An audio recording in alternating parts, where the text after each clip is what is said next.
ওঠো জাগো করো কাজ, মহিমা বিশাল। হরি ওম। ওম শ্রী গুরবে নমঃ।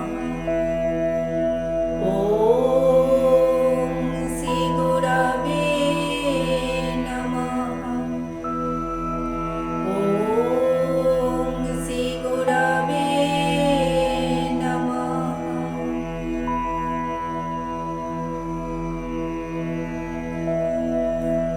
হরি ওম। জয় গুরু। আজ 16ই ডিসেম্বর 2023 শনিবার। পরমারাধ্য শ্রী শ্রী বাবামণি ও পরম আরাধ্যা শ্রী শ্রী মামণির আশীর্বাদে ও পরম পূজনীয় শ্রী শ্রী দাদামণির অনুমতিক্রমে পশ্চিমবঙ্গ সম্মিলিত অখণ্ড সংগঠনের মহিলা শাখার পরিচালনায় বিশেষ নিবেদন পরম পূজনীয়া শ্রী শ্রী আশ্রম মাতার কালজয়ী রচনা পরম প্রভুর চরণ পদ্মে সপিন জীবন মোহ, এই মহাগ্রন্থ অবলম্বনে স্মৃতিচারণ নামক আলোচনা চক্রটি অনুষ্ঠিত হতে চলেছে। এই পূর্ণ অখণ্ড অনুষ্ঠানটি প্রেমধ্বনির মাধ্যমে শুভ সূচনা করছেন শ্রদ্ধেয় অসীম কর, শ্রদ্ধেয়া অঞ্জলি সেন, শ্রদ্ধেয়া মিতা কর।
পরমারাধ্যা শ্রী শ্রী মামণির শ্রী কণ্ঠ নিঃসৃত শ্রী গুরু স্তোত্রটি শুনে নেওয়া যাক যন্ত্রের মাধ্যমে।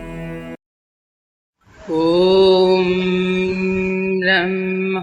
ব্রহ্মানন্দং পরমসুখদং কেবলম জ্ঞানমূর্তি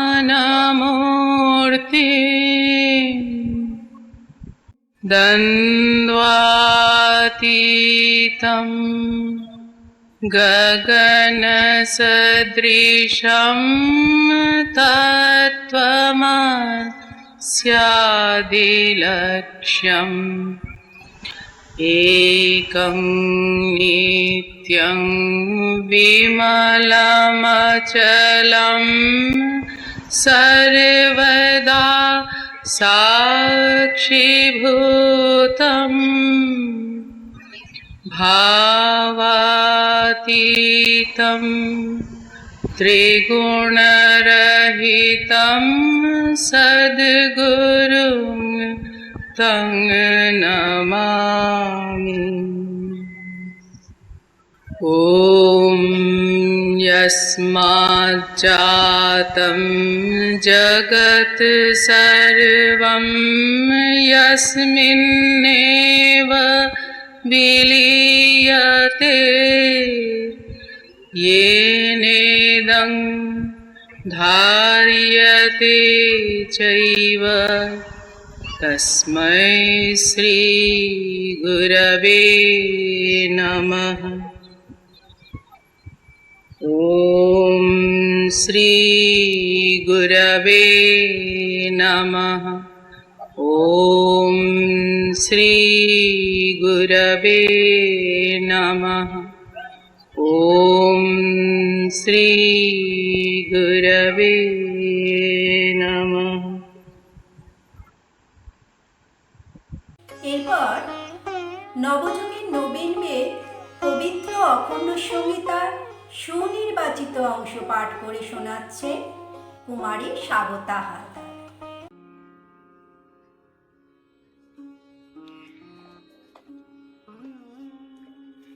ওম অখণ্ড সংহিতা বা অখণ্ড মণ্ডলেশ্বর শ্রী শ্রী স্বামী স্বরূপানন্দ পরমহংসদেবের উপদেশ বাণী ষষ্ঠ খণ্ড।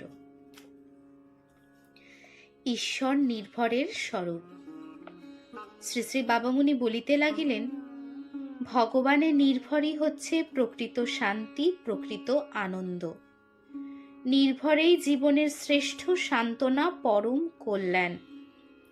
নির্ভরশীল কখনো বলবে না, হে ভগবান এটা দাও ওটা দাও।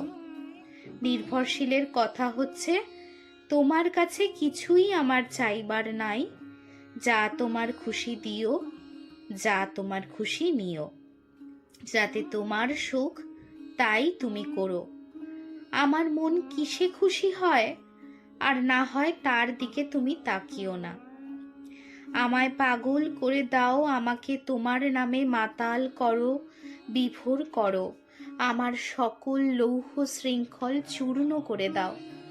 আমাকে তোমার সঙ্গে যুক্ত করে নাও। আমার ক্ষুধা তৃষ্ণা বিস্মৃত করে দাও। সম্পূর্ণ নির্ভরশীল ব্যক্তি ভগবানের কাছে এ প্রার্থনাও করবেন না, তোমার ইচ্ছা হলে এসব করো, তোমার ইচ্ছা না হলে কিছু করো না। তোমার সুখেই আমার সুখ, তোমার ইচ্ছাই আমার ইচ্ছা, তোমার ওপরেই আমার ভার। আমার নিজের কোনো কৃতিত্বও নেই, কৃতিত্বাভিমানও নেই। এই হচ্ছে নির্ভরের স্বরূপ। দুঃখ যখন দিচ্ছ তুমি, তখন আর আমার কাঁদা চলে না। তোমার দেওয়া দুঃখ নিশ্চয়ই তোমার অভিপ্রায়কেই বহন করে নিয়ে এসেছে। হে ভগবান, তোমার সেই শুভ অভিপ্রায় আমার উপরে পূর্ণ হোক। তাই আমি দুঃখ সইব, ব্যথা সইব, লাঞ্ছনা গঞ্জনা, অত্যাচার উৎপীড়ন সইব। তোমার মুখের পানে চেয়ে আমি এইগুলিকে হাসি মুখে বরণ করব। দুঃখ পেয়ে আমি তোমাকে দোষ দিব না। আমার হাসি মুখ দেখতে তুমি সুখ পাও আমি জানি, তাই আমি এত দুঃখেও হাসব। দেতো হাসি নয়, প্রাণ খোলা মন খোলা হাসি হাসব। এই হলো নির্ভরের স্বরূপ। এক প্রকারের নির্ভর আছে, তাকে বলা যায় দায়ে পড়ে নির্ভর। যতক্ষণ দাঁতে জোর ছিল, ততক্ষণ ব্যাঘ্ররাজ ঈশ্বরের নির্ভর করেননি। আজ গন্ডারের সঙ্গে লড়াই দিতে গিয়ে দাঁত ভেঙেছে, আজ তিনি বড়ই নির্ভরশীল। এ নির্ভরই নয়। মিথ্যা মামলা করে দরিদ্র প্রজার ভিটে মাটি উচ্ছন্ন করবার সময়ে ভগবানের কথা মনে হয়নি, তখন শুধু ধ্যান চলেছে দলিল জালিয়াতের, মিথ্যাবাদী উকিলের আর তার ততোধিক মিথ্যাবাদী মোহরারের আর টন্নির, সত্য জ্ঞানহীন হাকিমের আর তার ঘুষখোর পেশকারের। কিন্তু যদি নিজের সম্পত্তি হঠাৎ নিলামে উঠল, অমনি হলাম নির্ভরশীল। এসব নির্ভরই নয়। তবু বলতে হবে, এ সময়ও যদি কেউ নির্ভর করে, তবে প্রাণে আশা হয়, বুকে বল আসে, হৃদয়ে উৎসাহ জাগে। কিন্তু এসব ক্ষণস্থায়ী। আকাশের ঘন ঘটাও গেল, চিত্তের নির্ভরও গেল। ঈশ্বর নির্ভরের মূল হচ্ছে ঈশ্বর প্রেম। তাকে যে বাসে ভালো, তারই নির্ভর খাঁটি হয়। প্রেমের মাটিতে যে নির্ভর গজায়, তার আর লয় নেই, ক্ষয় নেই। অবিরাম তার বৃদ্ধি, অবিরাম তার পুষ্টি, অবিরাম তার বিস্তার। সেই নির্ভরের ছায়া দিনের পর দিন বিশাল থেকে বিশালতর হতে থাকে। বাড়তেই থাকে অবিরাম সেই ছায়ার শীতলতা, স্নিগ্ধতা, শ্রমাপহারিতা, সান্ত্বনা প্রদায়িতা ও অভয় সঞ্চারিতা।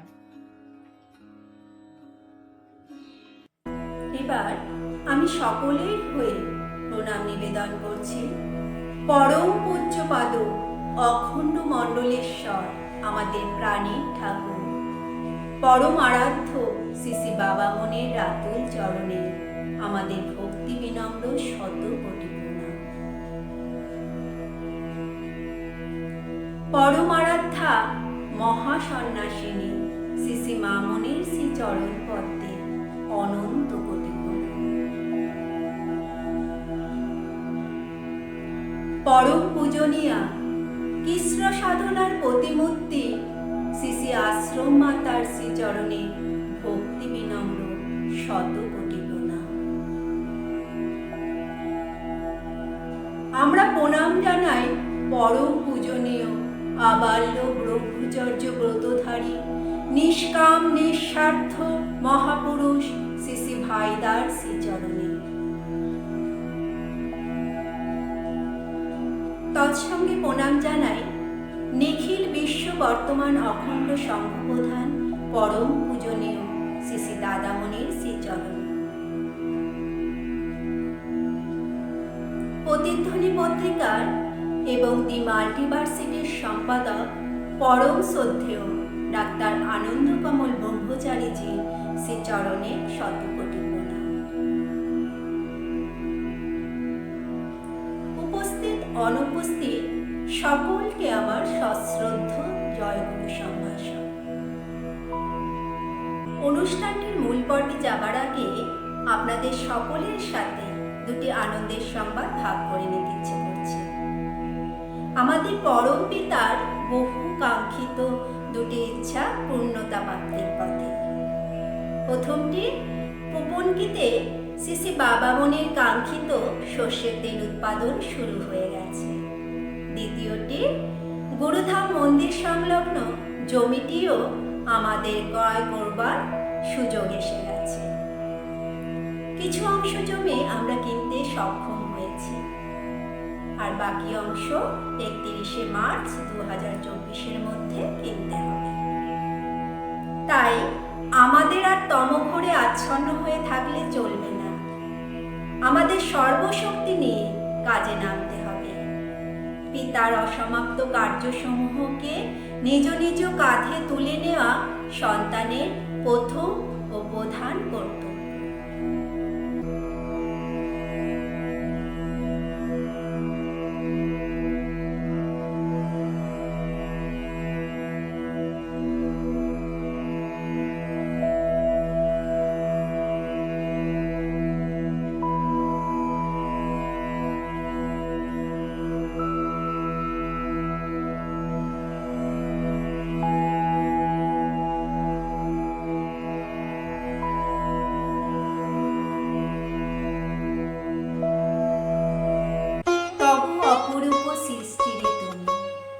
সুন্দরতা।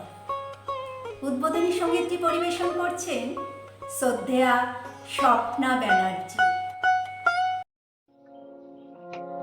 তব অপরূপ সৃষ্টিরে তুমি কর সুন্দরতর, তব অপরূপ সৃষ্টিরে তুমি কর সুন্দরতর।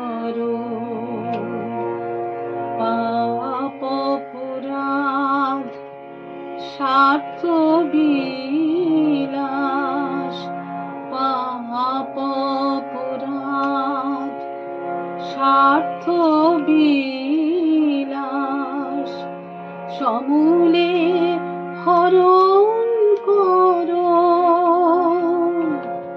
করো সুন্দরতর তবু অপরূপ সৃষ্টিরে তুমি, করো সুন্দরতর।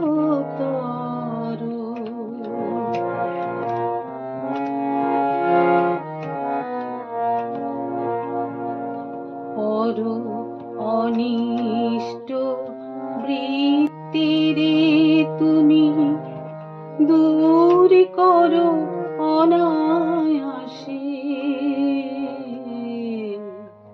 চির দুঃখী মলিনানন তৃপ্তিতে যেন হাসে।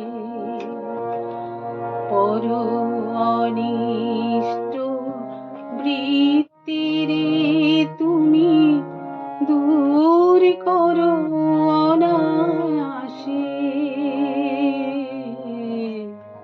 চির দুঃখীর মলিনানন তৃপ্তিতে যেন হাসে। হিংসা নিন্দা অপবাদ হতে সবারে রক্ষা করো, হিংসা নিন্দা অপবাদ হতে সবারে রক্ষা করো, শান্তি স্নিগ্ধ সুশীতল হোক প্রেমময় চরাচর, পাপ অপরাধ স্বার্থ বিলাস, পাপ অপরাধ স্বার্থ বিলাস সমূলে হরণ করো, করো সুন্দরতর তবু অপরূপ সৃষ্টিরে তুমি, করো সুন্দরতর।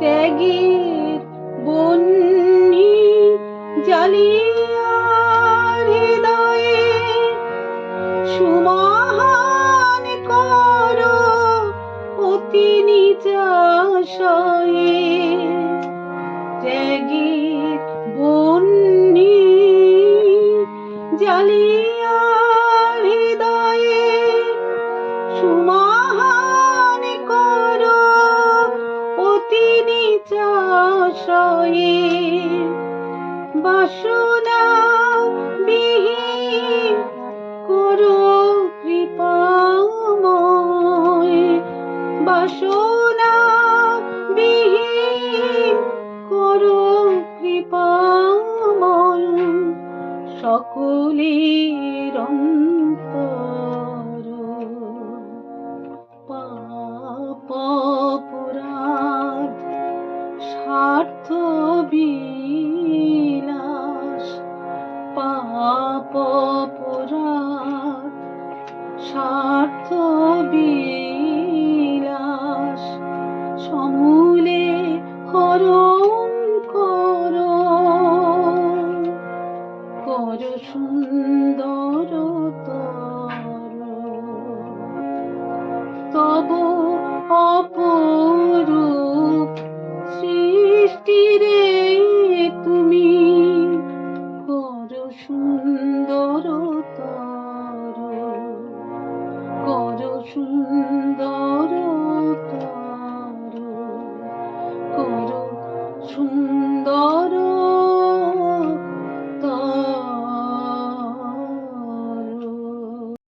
আসুন এবার অনুষ্ঠানটির সাথে পরিচয় করে নেওয়া যায়। এই পূর্ণ অখণ্ড অনুষ্ঠানটির সাথে পরিচয় করিয়ে দিচ্ছেন শ্রদ্ধেয়া অঞ্জলিশী।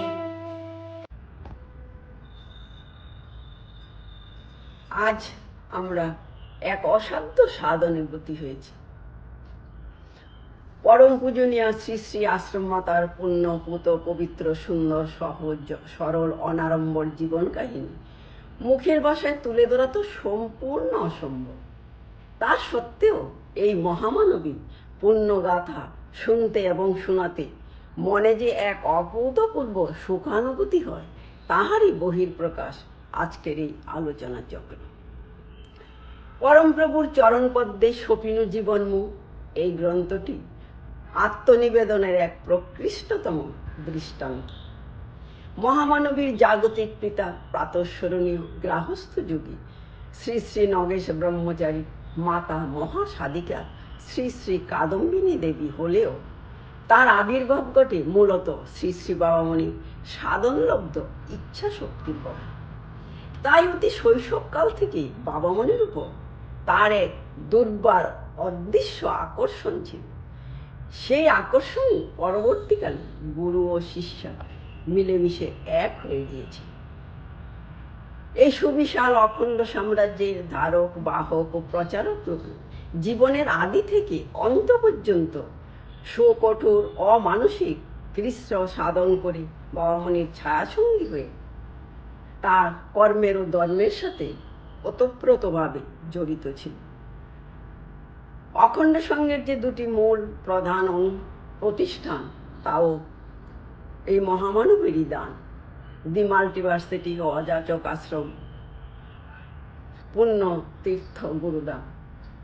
তাই শ্রী শ্রী বাবামণিও তার গুরুগত প্রাণ একনিষ্ঠ মহা সাধিকাকে সমমর্যাদা দিয়ে নিজের সাথে প্রতিষ্ঠাত্রীর আসনে স্থান দিয়েছিলেন।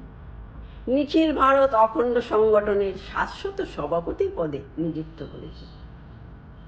নিত্য শুদ্ধ পরম আরাধ্যা শ্রী শ্রী মামণিকে অতি শৈশবকাল থেকে মাতৃস্নেহে লালন পালন করি তাকে নিজের প্রতিভা সৃষ্টি করে আমাদের উপহার স্বরূপ দান করে গেছে।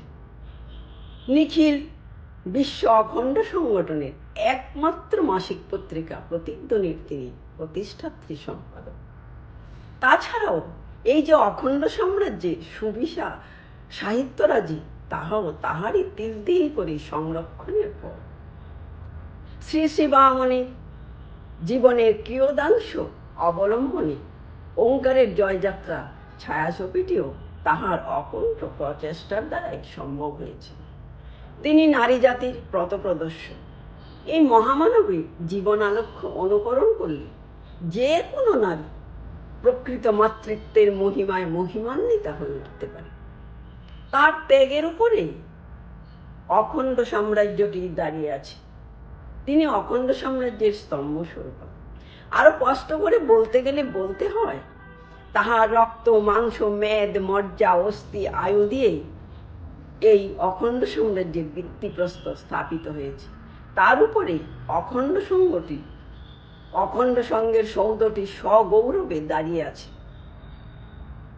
তার ঘটনাবহুল জীবনে সহস্র ঘটনার ধারাবাহিকতা স্মৃতিপটে রাখা সম্পূর্ণ অসম্ভব। তাই বিক্ষিপ্তভাবে অতি সংক্ষেপে কয়েকটি ঘটনা তুলে ধরার চেষ্টা করছি। জয়তু শ্রী শ্রী বামণি, জয়তু শ্রী শ্রী মামণি, জয়তু অখণ্ড সঙ্গ, জয় মা। আশা করছি আমরা অনুষ্ঠানটির সম্বন্ধে কিছুটা হলেও অবগত হয়েছি। এই পূর্ণ অনুষ্ঠানে প্রথম বক্তা শ্রদ্ধেয়া নিতাগুণ শৈশবে শ্রী শ্রী আশ্রম মাতার আত্মসমর্পণের কয়েকটি ঘটনা তুলে ধরছে। শ্রী শ্রী মায়ের আত্মসমর্পণ শুরু হয় যখন তার বয়স 5 বছর 6 মাস। সেই সময় শ্রী শ্রী বাবামণি 12 বছরের জন্য ব্রহ্মচর্য ও মৌন ব্রত গ্রহণ করেছিলেন। তাই তিনি সে সময় কোনো স্ত্রীলোকের মুখদর্শন করবেন না। এদিকে প্রাণের যে আকুতি নিয়ে শ্রী শ্রী মা গেছিলেন বাবামণিকে দর্শন করতে, তার সেই আশা পূর্ণ না হওয়ায় ব্যথিত হৃদয়ে ব্যাকুলতা নিয়ে তিনি একটি কুল গাছের নিচে দাঁড়িয়ে কাঁদতে লাগলেন আর বলতে লাগলেন, আমি স্ত্রীলোক নই, তবে কেন সাধু বাবা আমাকে দর্শন দেবেন না? এখন মেয়ের এই ব্যথিত হৃদয়ের ব্যাকুলতা দেখে তার বাবা বাবামণিকে অনুরোধ করলেন, আপনি চোখ বুজিয়া আমার মেয়েকে দর্শন দিন। অগত্যা বাবামণি তাই করলেন। এইভাবে শ্রী শ্রী মা বাবামণিকে দর্শন করলেন। এদিকে কুল কাটায় মায়ের শরীরে প্রচুর রক্তক্ষরণ হলো। তা মা বলছেন, কে জানিত সেই দিনই হৃদয় রক্তে রঞ্জিত করিয়া তাহার চরণে আত্মসমর্পণ করিয়াছিলাম। অন্য আরেক দিনের ঘটনা প্রসঙ্গে শ্রী শ্রী মা বলছেন, একদিন খুব ঝড় উঠেছে। তা পাড়ার সব বালক বালিকারা ছুটেছে মায়েদের আমবাগানে। মাও গেলেন। কিন্তু মা যখন আমবাগানে গিয়ে পৌঁছলেন, তখন পাড়ার সব বালক বালিকারা আম কুড়িয়ে নিয়ে যে যার ঘরে চলে গিয়েছে। তা ফাঁকা বাগানে দাঁড়িয়ে মা কাঁদতে লাগলেন। তার ভরসা তখন সেই সাধু বাবা। এমন সময় তিনি দেখেন যে সেই সাধু বাবা তার সামনে একটি অতি বড় আম নিয়ে দাঁড়িয়ে আছেন। এরপর মা তার বাবা মায়ের সঙ্গে তাদের সুসজ্জিত বাড়ি ঘর ছেড়ে চট্টগ্রাম পাথরঘাটা আশ্রমের উদ্দেশ্যে রওনা দিলেন। তখন চট্টগ্রাম পাথরঘাটা আশ্রমটি ছিল টিনের চাল, মাটির মেঝে, কাঠ ও বাঁশের বেড়া দিয়ে তৈরি। কিন্তু তা মা বলছেন, তা সত্ত্বেও আমাদের মনে ছিল অপূর্ব শান্তি, কারণ ঠাকুর তোমার চরণ দেখব।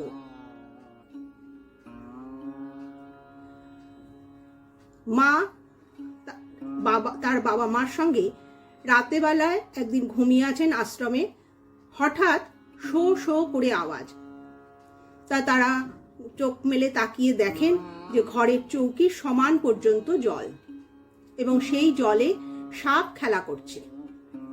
তাই দেখে আতঙ্কে মা ভয়ে চিৎকার করে উঠলেন এবং ডাকলেন, সাধু বাবা, আমাদের রক্ষা করো।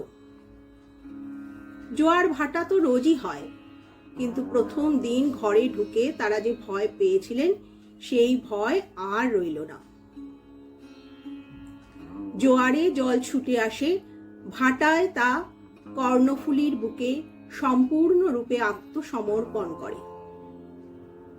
মায়ের মনেও আত্মসমর্পণের ভাবটা গভীর থেকে গভীরতর হতে লাগলো। পাথরঘাটা আশ্রমটা ছিল কর্ণফুলী নদীর পাশে একটা খালের ধারে। মা একদিন সেই খালের জলে ফুল বেলপাতা ভাসাচ্ছেন। তাই দেখে তার বাবা তাকে বললেন, মা, কি করিতেছ? শ্রী শ্রী মা বললেন, বাবামণির পূজা করিতেছি বাবা। তার বাবা বলেন, দূর বেটি, এত দূর হইতে পূজা করিলে স্বামীজি মহারাজ কি পূজা পাইবেন? কেন বাবা?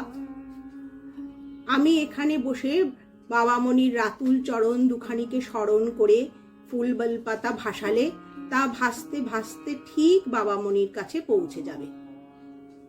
এমনই ছিল মায়ের আত্মবিশ্বাস। ঠিক এমন সময় হঠাৎ আশ্রমের গেটের সামনে নব প্রত্যুষের জ্যোতির্ময় মূর্তি স্বরূপ শ্রী শ্রী বাবামণি এসে উপস্থিত হলেন এবং মা শ্রী শ্রী মাকে ডাক দিয়ে বললেন, সাধন, আমি তোমার কাকামণি আসিয়াছি, তোমার বাবামণি আসি নাই। তোমার বাবামণি সমুদ্রের ধারে বসে পূজা পাইতেছে। আরো বলিলেন, যত দূর হইতেই পূজা করা হয়, তাহা গন্তব্যস্থলে ঠিক পৌঁছিয়া যায়। এর থেকেই মা বুঝলেন তিনি কত বড় বিরাট অন্তর্যামী। এরপর থেকে মা বলছেন তিনি প্রতি কার্যে ও চিন্তায় এত সাবধানী হলেন যেন সব সময় তিনি মনে করতেন যে এক জ্যোতির্ময় স্বনামধন্য শিক্ষিত দারোয়ান তার বাড়ির সামনে বাস করছেন। জয় গুরু। আত্মসমর্পণের বলিষ্ঠ বক্তব্যটি শুনে আমাদের মনে যদি সেই সমর্পণের ভাবটি জাগে, তবে বক্তব্যটি সার্থক রূপ পাবে। শেষ নিঃশ্বাস ছাড়িবার আগে আবৃত্তিটি শুনে নেওয়া যাক কুমারী কৃতি বড়ুয়ার কণ্ঠে। হরি ওম। অখণ্ড মণ্ডলেশ্বর শ্রী শ্রীমৎ স্বামী স্বরূপানন্দ পরমহংসদেব রচিত মূর্ছনা কাব্যগ্রন্থের 184 সংখ্যক কবিতাটি আমি আবৃত্তি করে শোনাচ্ছি। শেষ নিঃশ্বাস ছাড়িবার আগে এইটুকু শুধু চাই, আমার জীবনে প্রতিটি কর্মে তোমারই যেন পাই। পদে পদে ভুল নাহি পার কুল, তার মাঝে তব স্নেহ যে অতুল, অনুক্ষণ মোরে করিছে ব্যাকুল, বিরাম তাহার নাই। নিদ্রায় আর জাগরণে ফরি, তোমারে যেন না কখনো পাশরি, উত্থানে আর পতনে তোমারে পাই হে সর্বদাই, তোমারে যেন পাই। আমার জীবনে আমার মরণে তুমি থাকিও প্রভু, আর কেহ যেন আমার উপরে বিধাতা না হয় কভু।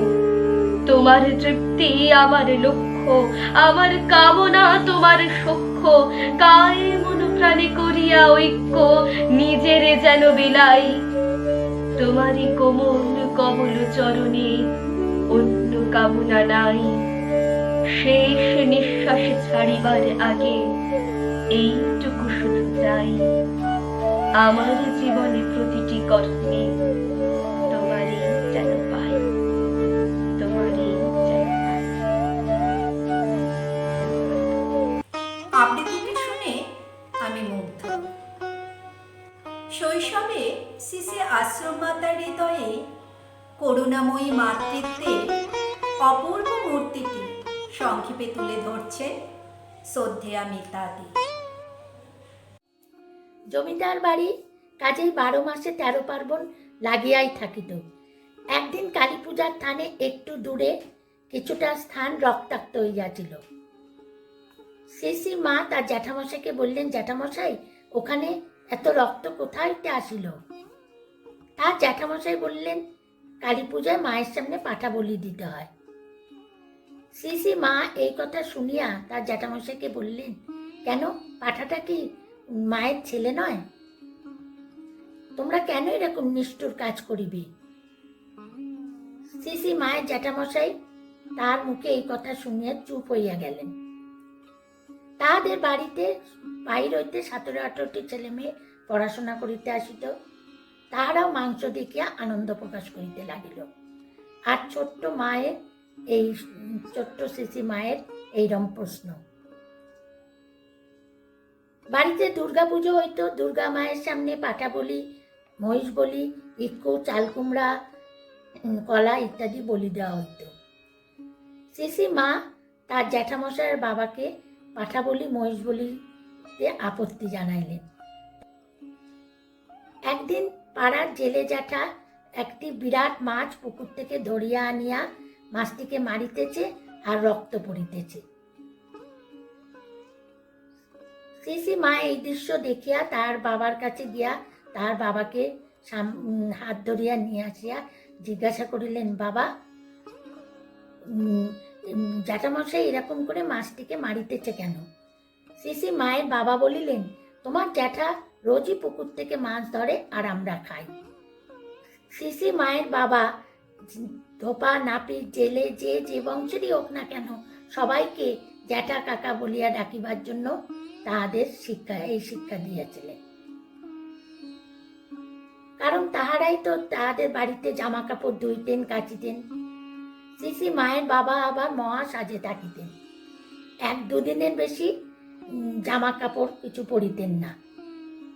একদিন ধোপা জ্যাঠার ছেলে শ্রী মায়ের বাবাকে ডাক করিয়া কি যেন বলিতে গেল। শ্রী মায়ের বাবা শিশি মা এই দেখে তাকে এক চর মারিল। কারণ বাড়ি ঘর ধান জমি সবকিছু দিয়া রাখা হইয়াছিল তাহাদেরকে শিশি মায়ের বাবার কাজের জন্য। একই জমিদারের রক্ত শরীরে বইতেছে, তার উপরে শিশি বাবামণির আশীর্বাদ ধন্যা। তার ছোটবেলা থেকে শিশি মায়ের আত্মসম্মান বোধ অতি তীব্র ছিল। জমিদারের একমাত্র আদরের দুলালি ছিলেন শিশি মা। তার 3 মাসি 2 মামা তাকে নানা রকম শাড়ি জামা কাপড় পাঠাইতেন। বাড়ির দেওয়া তো কথাই ছিল না। বাবার বন্ধু মায়ের বন্ধু সবাই তাকে জামা কাপড় দিতেন, কিন্তু শিশি মায়ের মনে কোনো রকম আনন্দ ছিল না। প্রজার ছেলে মেয়েদের দিকে তাকাইলে তার মন অতি ভারাক্রান্ত হইয়া যাইত। একদিন তিনি শিশি মা তার জ্যাঠামশাইকে বললেন, জ্যাঠামশাই আমাকে কিছু শাড়ি আর ধুতি আনিয়া দাও, আমি প্রজার ছেলে মেয়েদের দান করিব। এই কথা শুনিয়া শিশি মায়ের জ্যাঠামশাই কয়েক গাঁটটা শাড়ি ধুতি আনিয়া দিলেন। এই দেখিয়া শিশি মায়ের বাবা বললেন, দাদা আমার মেয়ের কথায় চলে। অষ্টমীর দিন একটি টেবিলের উপর শিশি মাকে দাঁড় করাইয়া কয়েকটি ছেলের সাহায্যে শিশি মায়ের জ্যাঠামশাই শাড়ি জামা কাপড় তাহাদের দান, প্রজার ছেলে মেয়েদের দান করাইলেন। সবার মনে খুব আনন্দ হাসি লাগিয়া রইল। সকলেই একই কথা বলিতে লাগিল যে এই বছর মেজবাবু একটা কাজের মতন কাজ করিয়াছে। এই কথা শুনিয়া শিশি মায়ের মনে খুব আনন্দ হইল।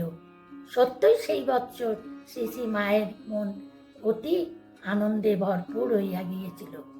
জয় গুরু।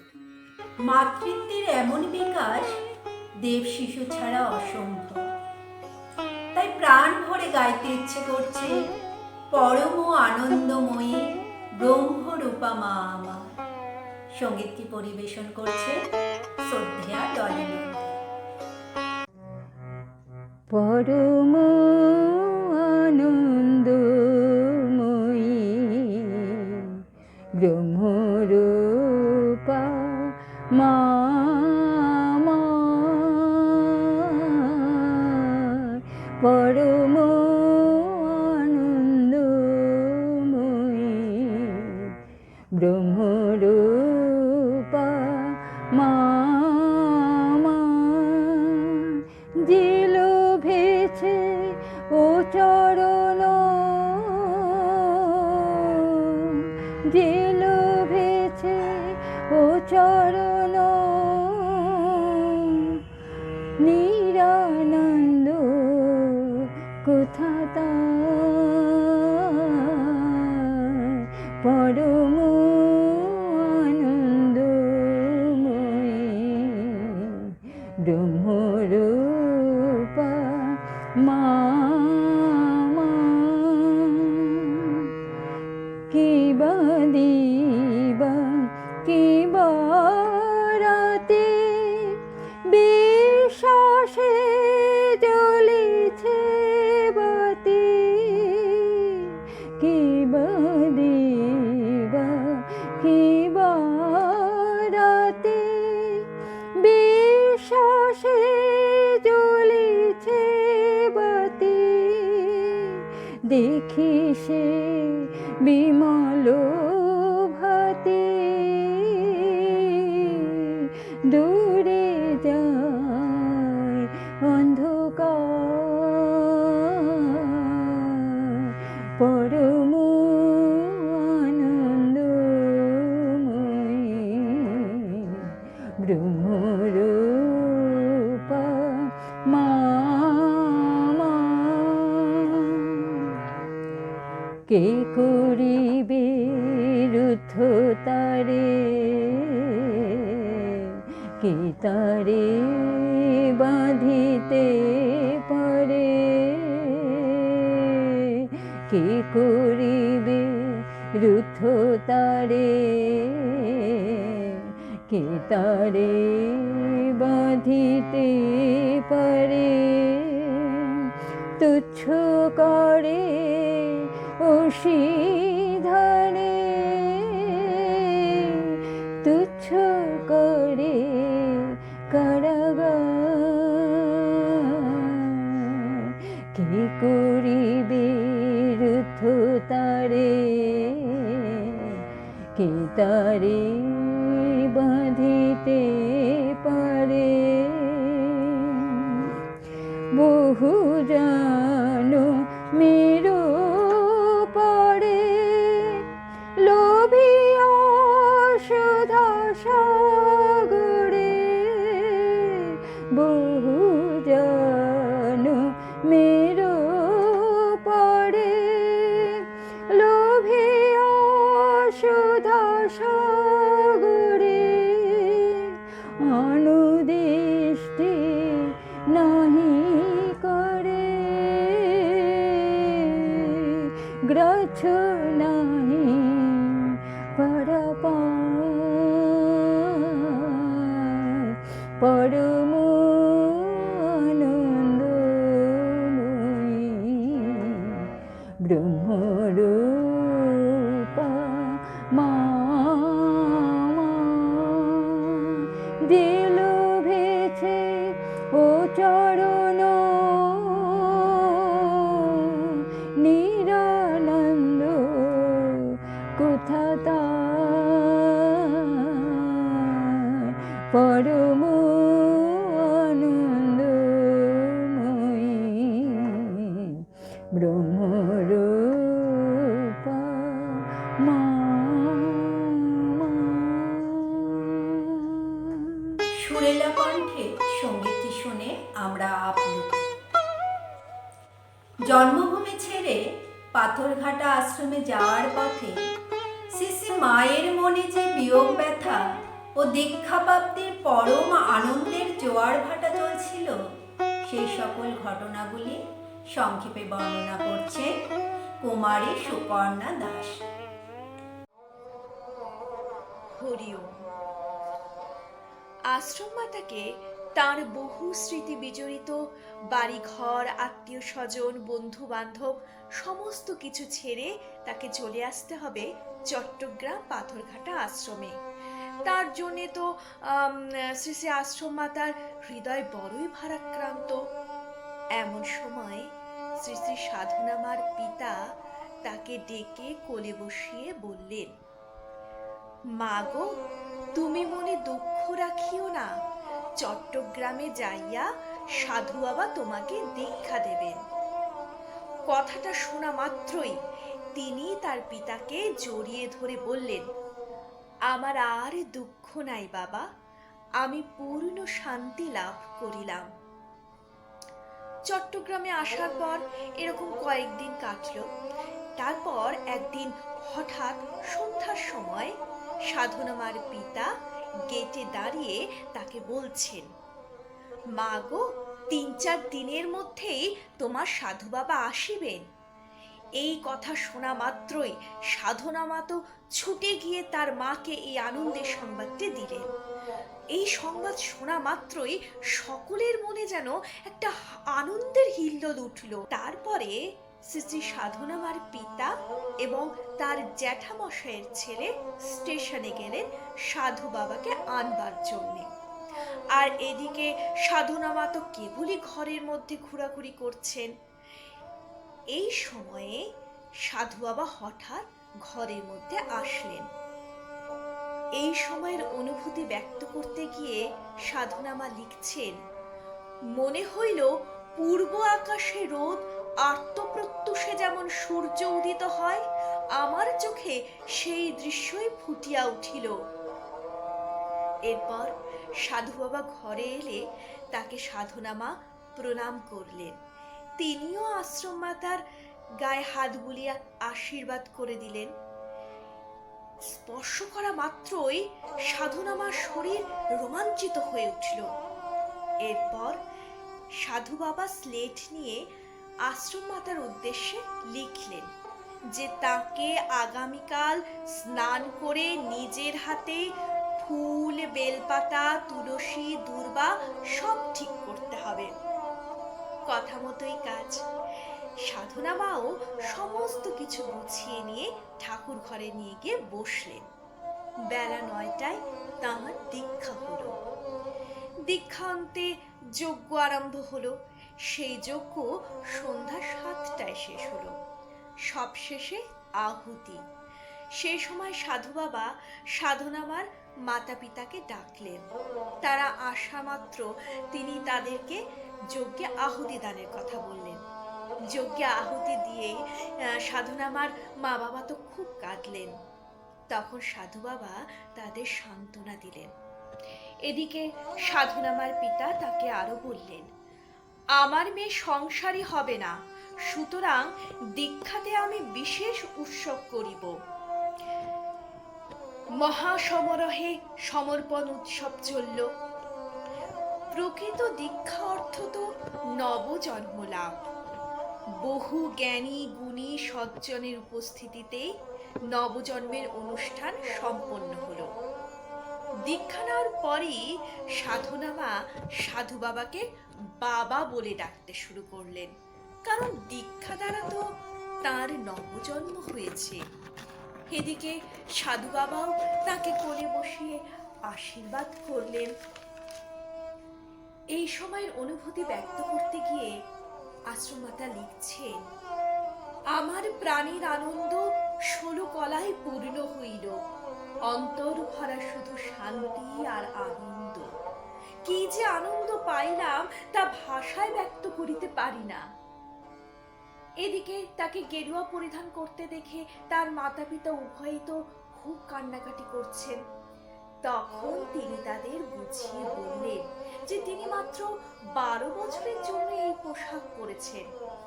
ছোট মেয়ের এমন মানসিক দৃঢ়তা যা ভাষায় প্রকাশ করা যায় না। তার কয়েকদিন পরের ঘটনা, শ্রী শ্রী বাবামণি কলকাতা রওনা হলেন। তাই সাধনামার কিছুই আর ভালো লাগছে না। একদিন সন্ধ্যায় তিনি জপে বসে ঘুমিয়ে পড়েছেন। ঘুমন্ত অবস্থায় তিনি স্বপ্নে দেখছেন বিরাট একটা মাঠের মধ্যে বাবামণি দাঁড়ানো, আর কত কত দেবদেবী আসছেন আর বাবামণির মধ্যে মিলিয়ে যাচ্ছেন। মা কালী আসছেন, তার সঙ্গে মিলিয়ে যাচ্ছেন। মা লক্ষ্মী আসছেন, বাবামণির সঙ্গে মিলিয়ে যাচ্ছেন। আরো কত শত দেবদেবী আসছেন আর বাবামণির সঙ্গে মিলিয়ে যাচ্ছেন। সব শেষে শ্রী শ্রী বাবামণি দাঁড়িয়ে আছেন, আর সাধনামা তাকে সাদা পদ্ম দিয়ে পূজা করছেন। শ্রী শ্রী ওঙ্কার বিগ্রহ আর বাবামণি অভেদ হয়ে গিয়েছেন। সাবলীল ও সুন্দর বক্তব্যে আমরা মুগ্ধ।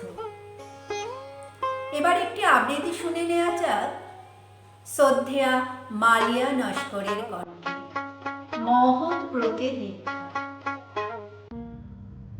নমস্কার। মূর্ছনা কাব্যগ্রন্থের 138তম কবিতা। মহৎ ব্রতের দীক্ষার লাগি চিত্ত ব্যাকুল তো, জেনেছিস তুই দীক্ষায় বাড়ে জোর। জেনেছিস তুই ব্রত নিয়ে পথ চলা জীবনের এক পরম ভাগ্য, মহতী শিল্পকলা। দীক্ষায় ঘোচে মনের জড়তা, নয়ন তমসা ঘোর। কিন্তু রে বাছা, দীক্ষাই নয় সার। কঠিন কঠোর কর্ম সাধন রহিয়াছে পরে তার। চাষ করিবে না লইল যে বীজ, তার মাটি জোড়া কণ্টক সিজ। বাবলাও নাটা আর চোর কাটা কৃষি করে ছারখার। বীজ বপনের হাজার প্রয়াস বৃথা হয় বার বার। অতএব আর দেরি না করিয়া লেগে যা কর্মে উঠিয়া পড়িয়া। ব্রহ্মচর্য ব্রত সাধনের কোপনিতে লাগা ডোর। সুমহৎ কাজে যে চাহে জীবন দিতে, সুদীর্ঘ কাল ধ্যানযোগ তার প্রতিষ্ঠা চাই চিতে। বিরুদ্ধ যত আছে মতবাদ, মনোবলে সব কর উৎসাদ। প্রতিজ্ঞা কর, ধ্রুব তারা শুধু হবে তোর চিতচোর। নমস্কার। মনোমুগ্ধকর আবৃত্তিটি শুনে আমরা পরম পূজনীয়া শ্রী শ্রী আশ্রম মাতার রোমহর্ষকর দেশপ্রেমের কাহিনীটি সংক্ষেপে তুলে ধরছেন শ্রদ্ধেয়া সর্বরী চৌধুরী।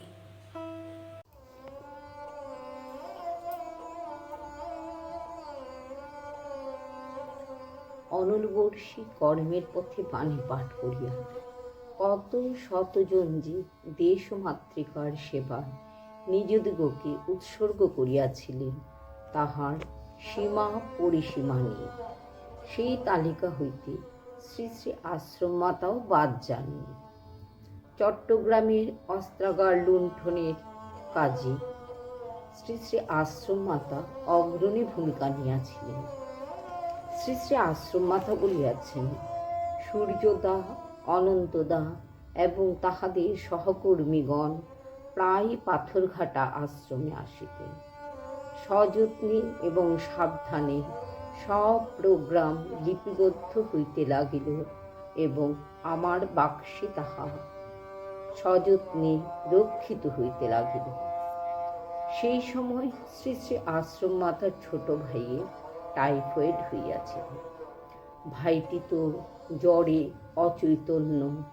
সেই সুযোগে ভাইয়ের এক অন্তরঙ্গ বন্ধু তাহাকে দেখিবার নাম করিয়া শত্রুতাবশত বন্দুক আঁকিয়া একটি কাগজে "তোমার মতো বন্ধু আমার নাই" কথাটি লিখিয়া পুলিশকে সংবাদ দিয়াছিলেন। সংবাদ পাইয়া পুলিশ যখন তল্লাশির জন্য আসিল, তখন ঘর ভরা স্বদেশীদের জিনিসপত্র থাকা সত্ত্বেও যেভাবে সাহসিকতার সঙ্গে শ্রী শ্রী আশ্রম মাতা বাগযুদ্ধে পুলিশকে পরাজিত করিয়াছিলেন, তাহা অতুলনীয়। শ্রী শ্রী বাবামণির কাছে সবই গোপন ছিল। বাবামণি এইসবের কিছুই জানিতেন না, কিন্তু তিনি তো অন্তর্যামী, তাহার কাছে কি আর কিছু গোপন থাকে? শ্রী শ্রী বাবামণি ফেনী হইতে ঘরে আসিয়াই বাক্সের চাবি চাহিলেন। আশ্রম মাতা সরল মনে চাবিটি শ্রী শ্রী বাবামণিকে দিয়াছিলেন। কিছুক্ষণ পরে শ্রী শ্রী বাবামণি আশ্রম মাতাকে বলিলেন, তোর ট্রাঙ্কটা আমাকে দে। আশ্রম মাতা প্রথমে খুবই আপত্তি করিয়াছিলেন। আশ্রম মাতা চুপচাপ বাক্সটি আনিয়া বাবামণির সম্মুখে হাজির করিলেন। বাক্সটি খুলিয়াই শ্রী শ্রী আশ্রম মাতার জন্মদাতা বাবাকে উদ্দেশ্য করিয়া শ্রী শ্রী বাবামণি বলিলেন, ফেনীতে বসিয়া ধ্যান করছি, সেই সময় দেখলাম সাধন একটা বন্দুক নিয়া দৌড়াচ্ছে। আমি সঙ্গে সঙ্গে এখানে রওনা হইলাম, আর আপনারা এখানে বসে কিছুই ধরতে পারলেন না। আমি সাধনাকে নিয়ে কাল ভোরেই কলকাতা রওনা হইব, আপনিও আমার সঙ্গে যাইবেন। এই কথা শুনিয়া শ্রী শ্রী আশ্রম মাতা বলিয়াছিলেন, আমার নিকট যেই সকল গুরুত্বপূর্ণ জিনিস ও প্রয়োজনীয় কাগজপত্র রহিয়াছে, তাহা যথাপত্রে বুঝাইয়া দেওয়া একান্ত প্রয়োজন। এবং শ্রী শ্রী বাবামণি এই কাজটি হওয়া পর্যন্ত অপেক্ষা করিতে রাজি হইয়াছিলেন। সেই সময় চট্টগ্রাম অস্ত্রাগার লুণ্ঠনের পরিকল্পনা সংক্রান্ত জরুরি কতগুলি কাগজ ও কিছু অস্ত্রাদি আশ্রম মাতার নিকট সংরক্ষিত ছিল। সমস্ত বাড়ি জুড়িয়া প্রয়োজনীয় জিনিস সারা রাত বসিয়া শ্রী শ্রী আশ্রম মাতা সব জিনিস বাহির করিয়া দেশপ্রেমিক ভাইয়েদের সংবাদ পাঠাইয়াছিলেন। ভাইয়েরা সকলে আসিল, তাদের সব বুঝাইয়া দিয়াছিলেন। দেশপ্রেমিক ভাইয়েরা আসিয়া আশ্রম মাতাকে না লইয়া যাইবার জন্য শ্রী শ্রী বাবামণিকে নানাভাবে অনুরোধ উপরোধ করিতে লাগিলেন। বাবামণি কিছুতেই সম্মত হইলেন না। শ্রী শ্রী বাবামণি বলিয়াছিলেন, যে কাজ এখন করছ তার চাইতেও গুরুত্বপূর্ণ কাজ তোমার জন্য ভবিষ্যতে অপেক্ষা করে আছে, তারই জন্য তাকে গড়ে তুলছি। বাকি রইল সংকল্প ও সমর্পণ করিয়া যাওয়া। সেই সময় কান্নার রোল পড়িয়া গেল। শ্রী শ্রী আশ্রম মাতা শ্রী শ্রী বাবামণির সামনেই সকলের হাত ধরিয়া বলিয়াছিলেন, আমি প্রাণ ত্যাগ করিব, কিন্তু তোমাদের সম্বন্ধে একটি কথাও আমার মুখ থেকে কেউ জানতে পারবে না, এই প্রতিজ্ঞা করিলাম তোমাদের কাছে। এই দুঃসাহসী দেশপ্রেমের কাহিনী শুনে মন চাইছে মৃন্ময়ী নয়, চিন্ময়ী ভারত মাতার জয়ধ্বনি দিতে। তাই শ্রদ্ধেয়া শিবানী বোসকে জগৎবন্ধা চির অনিন্দা জয়তু ভারত মাতা সঙ্গীতটি গেয়ে শোনাবার জন্য অনুরোধ রাখছি। জয় মা,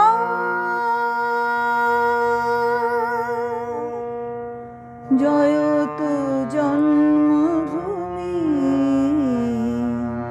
জগৎ বন্দা চির অনিন্দা, জয় তু ভারত মাতা, বিশ্বভুবন যাহার চরণে, বিশ্বভুবন যাহার চরণে, সদা বনত মাতা, জয় তু ভারত মাতা, জগৎ বন্দা চির অনিন্দা, জয় তু ভারত মাতা।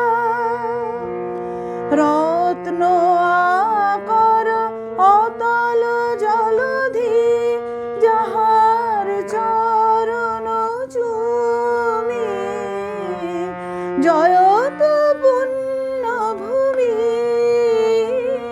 জয় মা, জয় তু ভারত ভূমি, জগৎ বন্দা চির অনিন্দা, জয় তু ভারত মাতা। প্রপীড়িত কোটি মানবের শিশু, যাহার বিমল কোলে, প্রপীড়িত কোটি মানবের শিশু, যাহার বিমল কোলে, বিষাদ বেদনা দুঃখের যাতনা, নিমেষে গিয়াছে ভুলে, নিখিল সমাজে ধাত্রীরূপিণী, তুমি জননী, তুমি নিখিল সমাজে ধাত্রীরূপিণী, তুমি জননী, তুমি জয় তু পুণ্যভূমি, জয় মা, জয় তু জন্মভূমি, জগৎ বন্দা চির অনিন্দা, জয় তু ভারত মাতা। হাসে না পরাণে অনুতাপ কণা, লক্ষ যাতনা সহি, আসে না পরাণে অনুতাপ কণা, লক্ষ যাতনা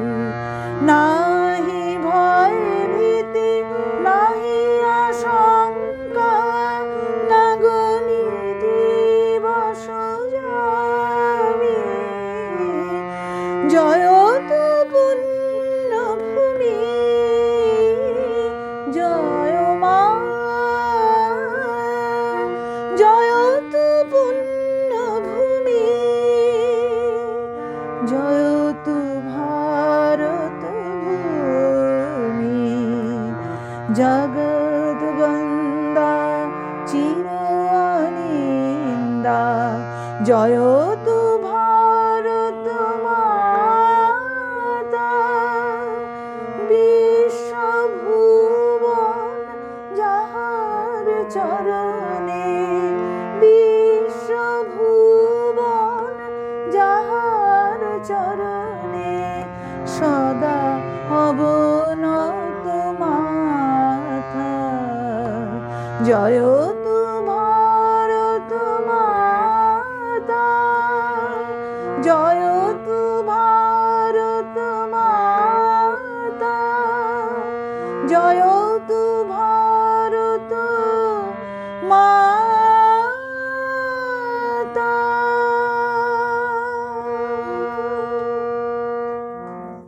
সুমধুর কণ্ঠে গানটি শুনে আমি মুগ্ধ। পরমারাধ্য শ্রী বাবামণি শ্রী মাকে একটি পত্র লিখেছিলেন। পত্রটি এই: শ্রী বাবামণি বলছেন, বর্তমান সময়ে ভদ্রবেশে সমাজে এমন কিছু পশু বাস করিতেছে, তাহাদের হাত হইতে নারী জাতি রক্ষা পাইবার কোনো উপায় থাকে না। কিন্তু আমি যে তোমাকে অসুর নাশিনী রণচন্ডিনী রূপে দেখিতে চাই। সমাজের এইসব অপদার্থদের পদদলিত করিয়া আমার মায়েরা বীর বিক্রমে পৃথিবীর বুকে দাঁড়াইবে, ইহাই আমার ইচ্ছা। সেই ইচ্ছার বাস্তব রূপটি তুলে ধরছেন শ্রদ্ধেয়া মাধুরীশা। আদ্যাশক্তি রূপিণী শ্রী শ্রী মা বীরেন্দা বেনারস থেকে কলকাতায় আশ্রমকে নিয়ে যাবার জন্য ট্রেনের একটি কামরায় উঠে বসলেন। কিছুক্ষণ বসার পর মায়ের মনে একটা অস্বস্তি বোধ হতে লাগলো। সঙ্গে সঙ্গে তিনি ওই কামরা থেকে নেমে পাশের মহিলা সংরক্ষিত কামরায় গিয়ে বসলেন।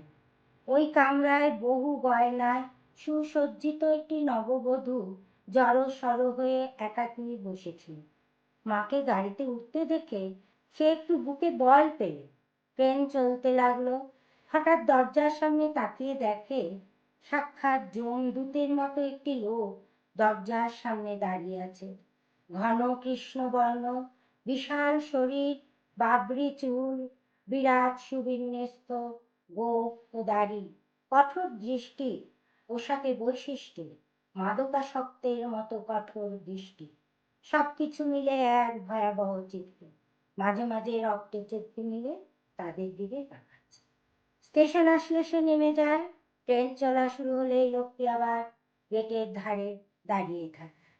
কিন্তু সে এসে নেমে গেলে, তার মুখের ওপর দরজা বন্ধ করে দিলে নতুন কি বিপর্যয় হবে তা অনুমান করে মা নিষ্ক্রিয় হয়ে বসে রইল।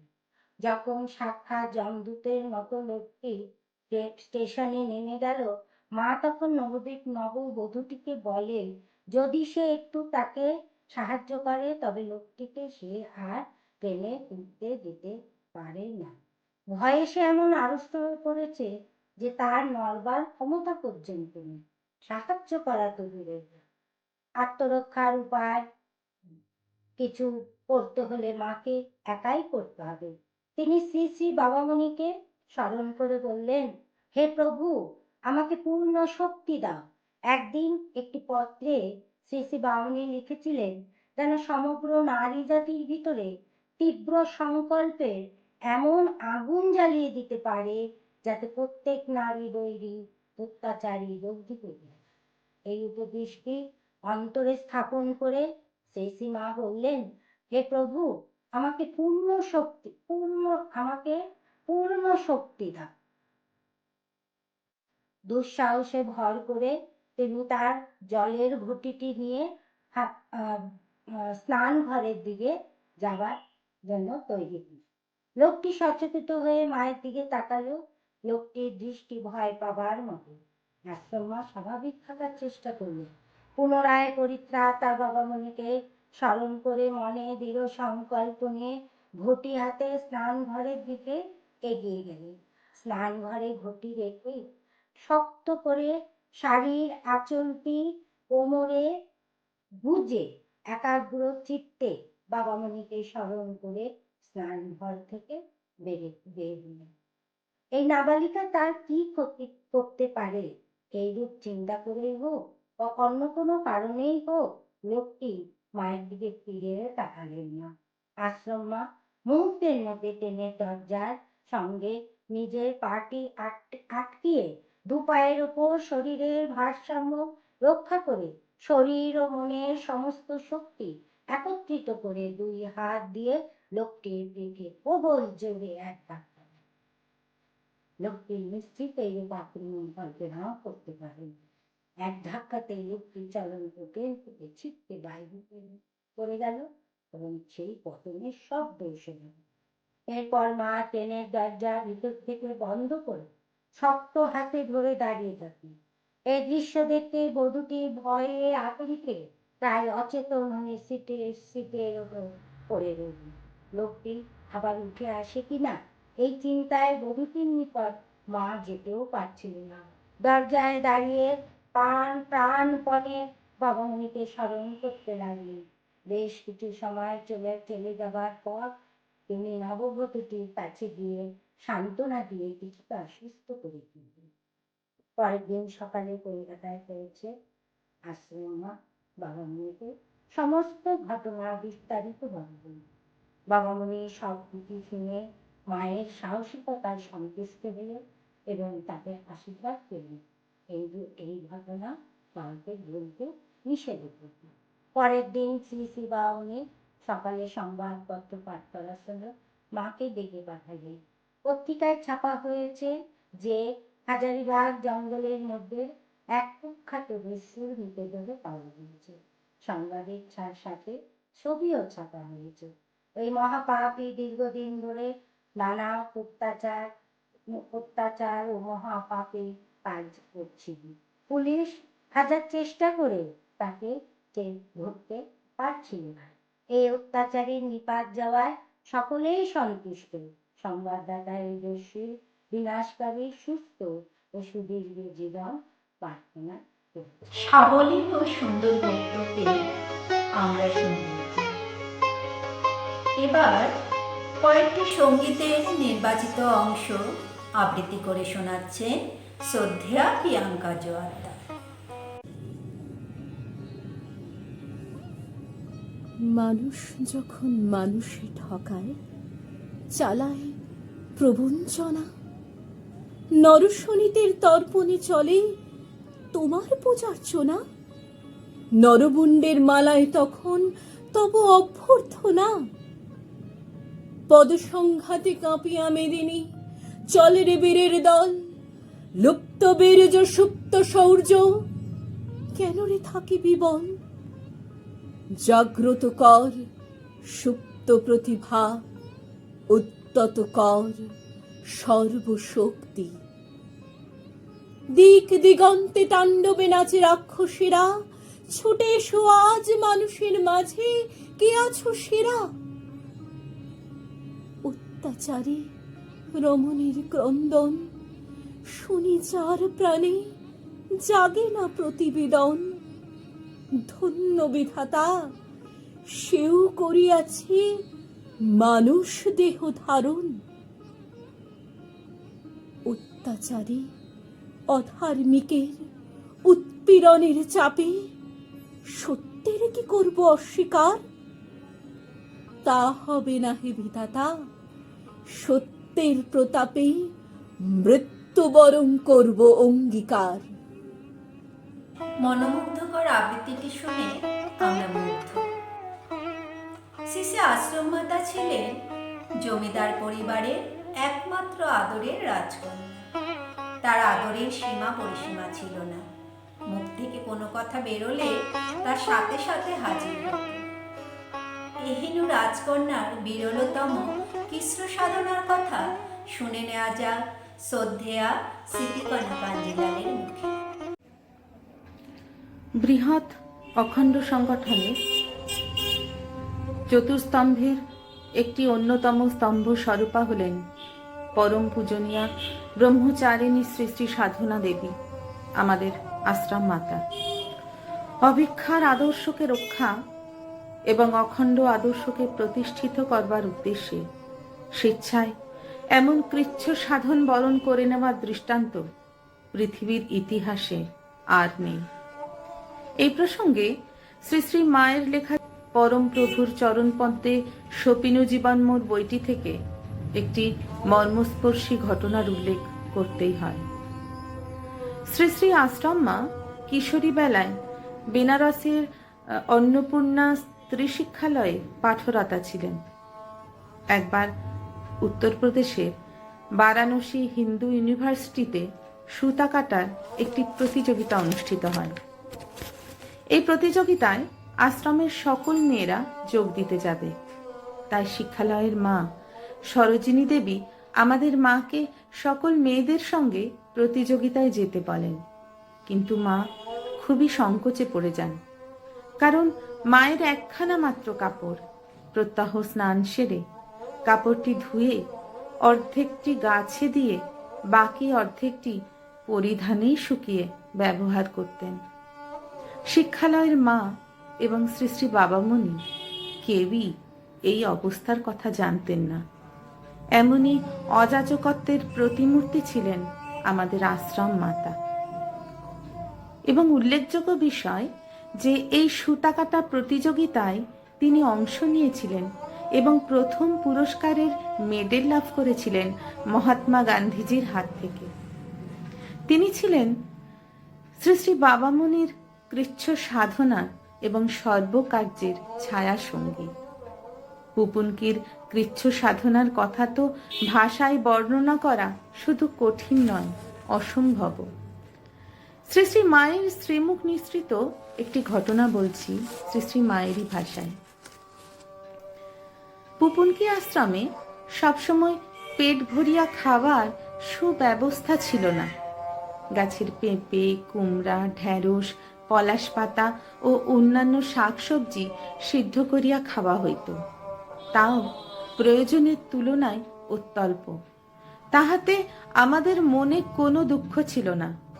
আমরা অযাচক সন্ন্যাসীর ছেলে মেয়ে, কোনো কিছুতেই দুঃখ, কষ্ট, অসুবিধা কিছুই আমাদের মনে আসে না। শ্রী শ্রী বাবামণির উপদেশ ও কথাবার্তায় আমাদের মন সর্বদাই প্রফুল্ল থাকিত। আরেকটি হৃদয় বিদারক ঘটনা বলি। একদিন একটি গরুর গাড়ি করিয়া বেশি বেশি পরিমাণ মূলা, শাক প্রভৃতি মঙ্গলহাটে নিয়া গিয়াছে স্নেহময়, শুভারাম ও হারাধন। বড় আশা করিয়া উনান জ্বালাইয়া প্রতীক্ষা করিতেছি। আজ তাহারা নিশ্চয়ই চাউল নিয়া আসিবে, তাহার রান্না করিয়া শ্রী শ্রী বাবামণিকে ভোগ দিব এবং ভাইয়েরাও প্রসাদ নিবে। সন্ধ্যার পরে স্নেহময় ও অন্যান্যরা শাকপূর্ণ গাড়িটি নিয়া হতাশ হইয়া আশ্রমে আসিয়া হাজির হইল। তখন বাগান হইতে প্রয়োজন মতো তরকারি আনিয়া সিদ্ধ করিয়া শ্রী শ্রী বাবামণি ও অন্যান্য ভাইদের দিলাম এবং আমিও প্রসাদ নিলাম।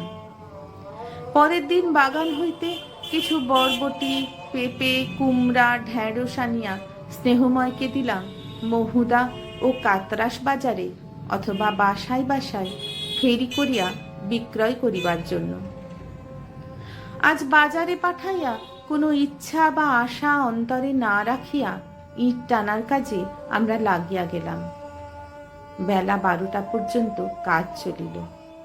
সকলেই ক্ষুধায় ক্লান্ত, সকলেই আমার দিকে তাকাইতেছেন।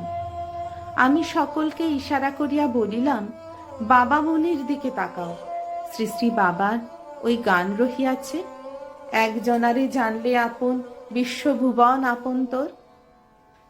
শুধু তোমাদের ক্ষুধার চিন্তা নহে, বিশ্বজনের সকলের সকল প্রকার প্রয়োজনের চিন্তা করিয়া তাহা পূর্ণ তিনিই করিবেন। কিন্তু একজনাকে সর্বতোভাবে আপন করিয়া নিতে হইবে। ঠিক তখনই শ্রী শ্রী বাবামণি কাছে আসিয়া বলিলেন, কি রে, কি করছিস? আমি বলিলাম, আপনার কথাই বলছি। সেই সময় স্নেহময় হঠাৎ আশ্রম হইতে চিৎকার করিয়া ডাকিল, মা, আশ্রমে আসো। আশ্রমের ভিতরে যাওয়া মাত্র স্নেহময় তাহার ব্যাগ হইতে চাল ডাল তেল লবণ সব আমার হাতে দিল। সব হাতে নিয়া স্নান করিয়া আসিয়া রান্না করিলাম। মনে কত আনন্দ, শ্রী শ্রী বাবামণিকে আজ ভাত তরকারি ভোগ দিব। বাবামণি স্নান সারিয়া আহারে বসিলেন। সামান্য প্রসাদ আনিয়া ভাইদের দিলাম। মহানন্দ করিয়া সকলে পেট ভরিয়া আজ ভাত ডাল প্রসাদ খাইল।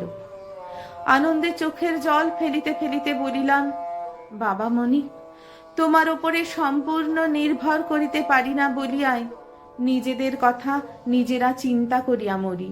হে প্রভু, আমাদের নির্ভরের শক্তি দাও। হে প্রভু, তুমি আমার হও, আমাকে তোমার করো। সাবলীর বক্তব্যে আমরা মুগ্ধ। আমার তোমার করো, তোমারে আমার। সঙ্গীতটি পরিবেশন করছেন শ্রদ্ধেয়া নন্দিতা চৌধুরী।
আমারও যা কিছু আছে, আমারও যা কিছু আছে, ছোট বড় অসার কি শাশ্বত, যতে কবি সব কিছু নিজ বলে করো অধিকার, সব কিছু নিজ বলে করো অধিকার। তোমার আমার তোমার করো, তোমার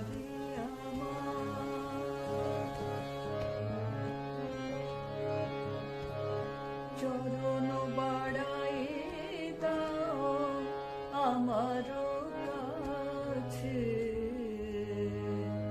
ও চরণ ছাড়া কি আর আছে, চরণ বাড়াই দাও আমারও কাছে, ও চরণ ছাড়া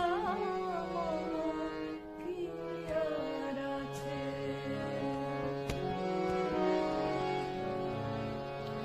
রাতুল পদ কমলে,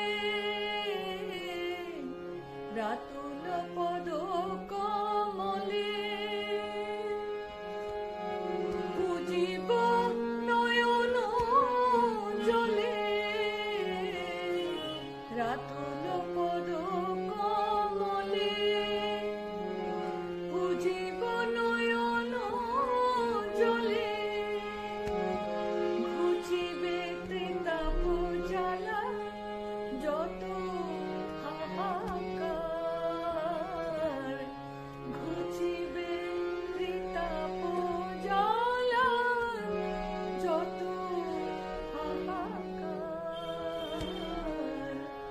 তোমারে আমার, আমারে তোমার করো, তোমারে আমার, তব সেবা মোরে দাও, মোর ভার তুমি নাও, তব সেবা মোরে দাও, মোর ভার তুমি নাও, তুমি আমি হব প্রভু চির আপনা, তোমারে আমার, আমারে তোমার করো, তোমারে আমার, আমারে তোমার করো, তোমারে আমার, তোমারে আমার। সঙ্গীতের কথায় ও সুরের মধুরতায় আমরা মুগ্ধ। নারীর প্রকৃত রূপটি বর্ণনা করতে গিয়ে পরম পূজনীয়া শ্রী শ্রী আশ্রম মাতা সতীত্ব অর্জনের পথ প্রদর্শন করে বিশ্ব নারীকুলকে একটি বার্তা দিয়ে গেলেন। সেই বার্তাটি সম্পর্কে আলোকপাত করছেন আমাদের অনুষ্ঠানের শেষ বক্তা শ্রদ্ধেয়া পর্ণা ভট্টাচার্য। পবিত্র সতী নারী হইবার দায়িত্ব তো আমাদের সকলের উপরেই রহিয়াছে। প্রত্যেকে নিঃস্বার্থ নিষ্কলুষ জীবন যাপন করিলে এবং সম্পূর্ণভাবে ভগবানে আত্মসমর্পণ করিয়া সবই তাহার ইচ্ছা জানিয়া নিষ্কাম চিত্তে নিজের কর্তব্য পালন করিলে মন ও চিন্তা, আচার আচরণ পবিত্র রাখিলে পার্থিব সকল সম্বন্ধের মধ্যে পরম কল্যাণময় শ্রী ভগবানকে অনুভব করিয়া জাগতিক সকল কর্তব্যকে ভগবানের সেবা জেনে পরিপূর্ণ সততা সহকারে পালন করিলেই চরিত্রে ও জীবনে সতীত্ব স্বাভাবিকভাবেই সুসম্ভব হইবে। শ্রী শ্রী বাবামণি নারী জাতিকে দেখিয়াছেন মাতৃরূপে। সকল নারীতেই স্নেহময়ী জননী রূপ দর্শনই চরিত্র গঠনের মূল কথা। তিনি অনুভব করিয়াছিলেন যে এই মাতৃজাতিকে শিক্ষায় দীক্ষায় উদারতায় বদান্যতায় ও শিষ্টাচারিতায় পরার্থপরতায় ও আত্ম উৎসর্গে সর্বতোভাবে গড়িয়া তুলিতে পারিলে তবেই তাদের গৃহে পবিত্র চরিত্র মানব মানবীগণের আবির্ভাব হইবে। মাতৃজাতিকে যথাযথভাবে সুগঠিত করিয়া গড়িয়া তুলিতে পারিলেই সমগ্র বিশ্ব দেব দুর্লভ চরিত্র সম্পূর্ণ মানব মানবীতে পরিপূর্ণ হওয়া সম্ভব হইবে। শ্রী শ্রী বাবামণি সর্বদাই আমাকে বলিতেন, প্রতি ঘরে ঘরে যাইয়া মায়েদের প্রত্যেককে ব্রহ্মচর্য জ্ঞান ও বীরত্বের শিক্ষা প্রদান করিয়া সমগ্র জাতিটাকে নূতন ভাবে গড়িয়া তুলিতে হইবে। মেয়েদের ভেতরে ত্যাগ স্পৃহা জাগিলেই সমগ্র জাতিটা একটা হুঙ্কারে জাগিয়া উঠিবে। যতদিন জাগিবে না ভারত ললনা, ততদিন ভারত আর জাগিবে না। ইহা যে কত বড় সত্য কথা তা যাহারা গভীরভাবে দেশের কল্যাণ চিন্তা করেন তাহারা প্রত্যেকে উপলব্ধি করিতে সমর্থ হইয়াছেন। শিশুরে লইয়া কোলে যে চিন্তা করিবে, সে শিশু জগতের সেই বস্তু দিবে। মায়েদের প্রেরণাতেই ছেলে মেয়েরা জগতের বড় বড় দুঃসাধ্য ও দুঃসাহসিক কাজে ব্রতী হইতে সমর্থ ও সক্ষম হইয়া থাকে। শ্রী শ্রী বাবামণির নিকট শুনিয়াছি, মায়েরা যেই শুভ চিন্তা নিয়া শিশুকে স্তন্যপীযুষ পান করান ও খাদ্যদ্রব্য রান্না করে পরিবেশন করেন, সে চিন্তার শক্তি অন্যের সহিত সন্তানের শরীরে প্রবাহিত হয় এবং সেই শক্তির প্রভাবে তাহারা জগতে কল্যাণকর কার্য সকল করিতে সমর্থ হয়। সমগ্র নারী জাতির সর্বাঙ্গীন উন্নতিকল্পে কিছু মহৎ ব্যক্তি সক্রিয় প্রচেষ্টা করিলেও কয়জন সমাজসেবী, দেশসেবক, মানব দরদী বা সাহিত্যিক এই বিষয়ে অগ্রণী হইয়াছেন অথবা লেখনী ধারণ করিয়াছেন? যাহারা এইরূপ চেষ্টা লইয়াছেন তাহাদের সংখ্যা অত্যল্প। তাহাদের মধ্যে অন্যতম শ্রী শ্রী বাবামণি। নারীর কুমারী জীবন হইতে আরম্ভ করিয়া তাহাদের বৈধব্য অবস্থা পর্যন্ত ও তরুণ কৈশোর হইতে আরম্ভ করিয়া বার্ধক্য পর্যন্ত নারীর আত্মরক্ষামূলক, আত্মগঠনমূলক, আত্মবিশ্লেষণমূলক ও আত্ম উৎকর্ষ সাধনমূলক সকল বিষয়ে সরল ও প্রাঞ্জল ভাষায় বিস্তারপূর্বক ও পুঙ্খানুপুঙ্খ রূপে আলোচনা করিয়া নানা গ্রন্থ রচনা করিয়াছেন। তাহার রচনা প্রতিটি বাক্য উন্নত চিন্তার বিকাশের দ্বারা নারী মনের মধ্যে যে অভূতপূর্ব জাগরণের সৃষ্টি করিয়াছে, তাহা ভবিষ্যতে দেবজাতির আগমনকে সুসম্ভব করিয়া তুলিবে। যেমন কুমারীর পবিত্রতা, বিবাহিতের জীবন সাধনা, সধবার সংযম, বিবাহিতের ব্রহ্মচর্য, বিধবার জীবনযোগ্য প্রভৃতি গ্রন্থগুলি রচনা করিয়া তিনি সকল স্তরে নারী জীবনের পথ প্রদর্শন করিয়াছেন। এমনভাবে নারী জীবনের প্রতিটি পর্যায় সম্পর্কে সুগভীর স্নেহ, সুদৃঢ় প্রত্যয় এবং অগাধ শ্রদ্ধা লইয়া এমন নিখুঁতভাবে আর কেহ এমন শক্ত লেখনী করিয়াছেন কিনা বলা কঠিন। বলিষ্ঠ কণ্ঠে বক্তব্যটি শুনে অন্তরের অন্তঃস্থল স্পর্শ করে গেল। এবার সমাপ্তি সঙ্গীতটি পরিবেশন করছেন কুমারী লগ্নজিতা চৌধুরী। আয় মা আয়।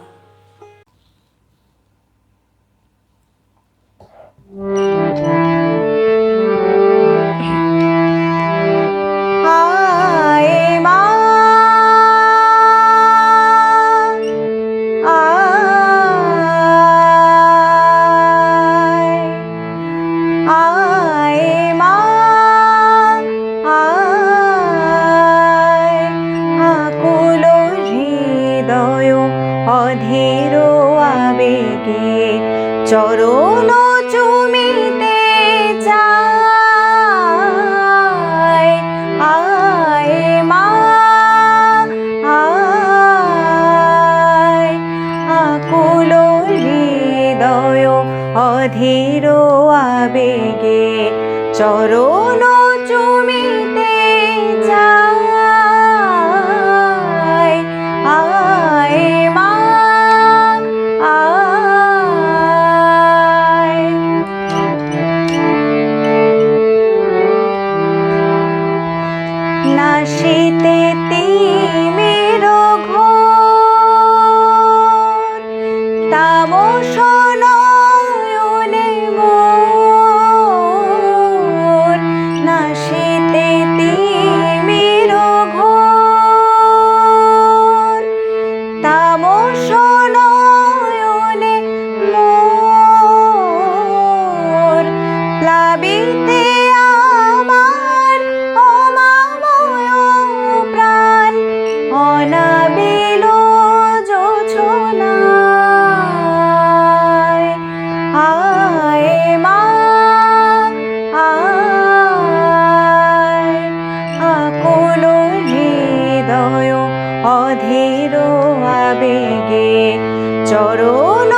আছি যত কাজ কাজ, লোভিয়াছি যত মান কি বালাজ, করিয়াছি যত কাজ কাজ, লোভিয়াছি যত মান কি বালাজ, রিক্ত হইব ধন্য হইব, রিক্ত হইব ধন্য হইব, সপি সব রাঙা পায়। আয় মা আয়, আকুল হৃদয় অধীর আবেগে চরণ চুমিতে চায়। আয় মা আয়, আয় মা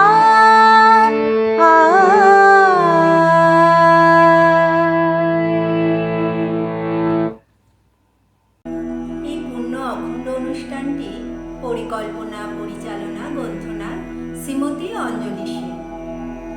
এডিটিংয়ে সাহায্য করেছেন কুমারী ক্যামেলিয়া গুণ, শ্রী সুরজিৎ সাহা, শ্রী সমিত কুমার সাহা।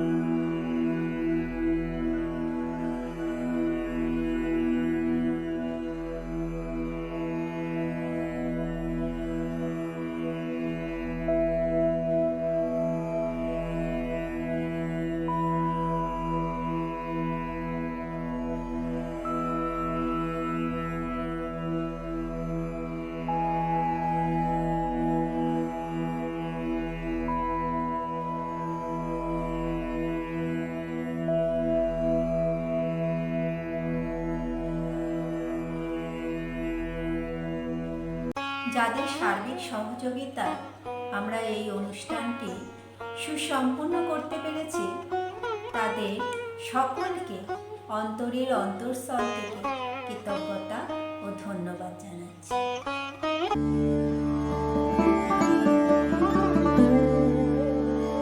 সকলকে যথাযথ স্থানে আমার প্রণাম ও সশ্রদ্ধ জয়গুরু সম্ভাষণ জানিয়ে শান্তিবাচনের মাধ্যমে পূর্ণ অখণ্ড অনুষ্ঠানটির সমাপ্তি ঘোষণা করছি। ও